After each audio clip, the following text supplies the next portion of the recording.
Board कितना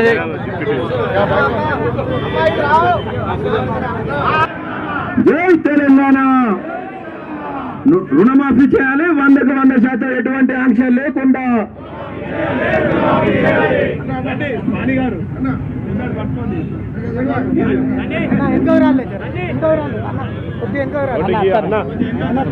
జై తెలంగాణ రుణమాఫీదారులందరికీ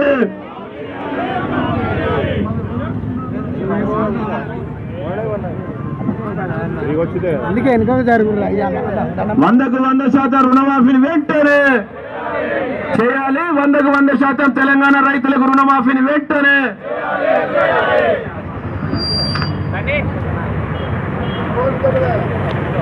రైతులకు వెంటనే రైతులకు వెంటనే రైతులకు వెంటనే చేయాలి చేయాలి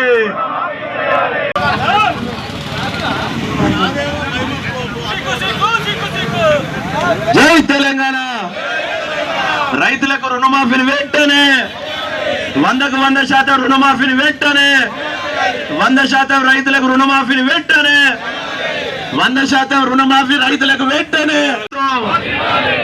100% రుణమాఫీని వెంటనే అమలు చేయాలి 100% రుణమాఫీని వెంటనే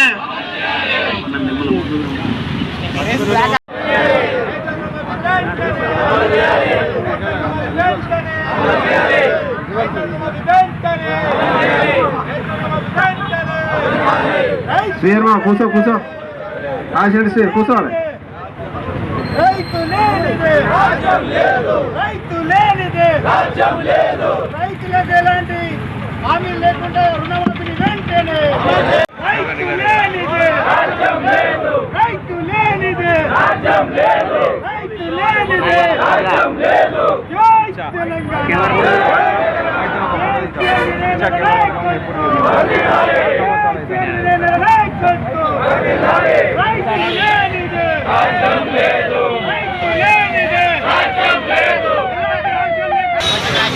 ఓకేనా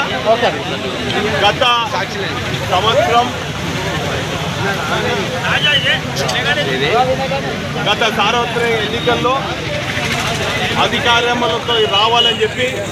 కాంగ్రెస్ పార్టీ తెలంగాణ ప్రజలను అమలు కాని అనేక హామీలు ప్రకటిస్తూ అధికారంలోకి వచ్చిన తర్వాత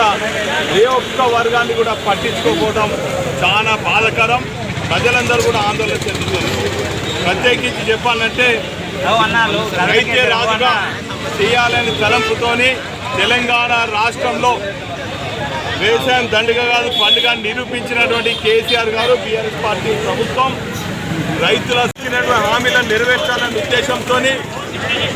తెలంగాణ రాష్ట్ర వ్యాప్తంగా బీఆర్ఎస్ పార్టీ వ్యవస్థాపక అధ్యక్షులు కేసీఆర్ గారు వర్గీకరణ కేటీ రామారావు గారి పిలుపు మేరకు రాష్ట్ర వ్యాప్తంగా రైతాంగం రుణాలు మాఫీ కానీ లక్షలాది మంది రైతులందరూ కూడా మరి నిరసన కార్యక్రమంలో పాల్గొనుకోవడం జరుగుతుంది. వారికి భరోసా కల్పించాలని వారికి అండగా ఉండాలని చెప్పి గులాబీ సైనికులకు అందరం కూడా వారికి అండగా ఈరోజు వింత ప్రకటనలో డిసెంబర్లో 49 కోట్లతోని మరి రుణాలు మాఫీ చేస్తా అన్నారు. ఆ తదుపరి నెలకే జనవరిలో 40,000 కోట్లతోని అన్నారు. ఆ తదుపరి జూలైలో 31,000 కోట్లు అన్నారు. ఆ తర్వాత బడ్జెట్లో 26,000 కోట్లు పెట్టారు. చివరికి మరి శ్రీనివాస్ రెడ్డి గారు 15,000 కోట్లు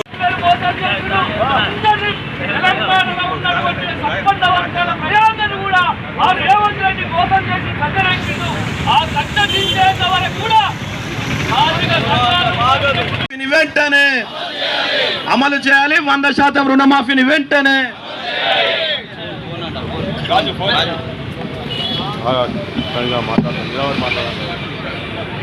రైతుల రుణాలను వెంటనే రైతుల రుణాలను వెంటనే రైతుల రుణాలను వెంటనే రైతు వ్యతిరేక ప్రభుత్వం రైతు వ్యతిరేక ప్రభుత్వం రైతుల ఐక్యత రైతుల ఐక్యత రైతుల ఐక్యత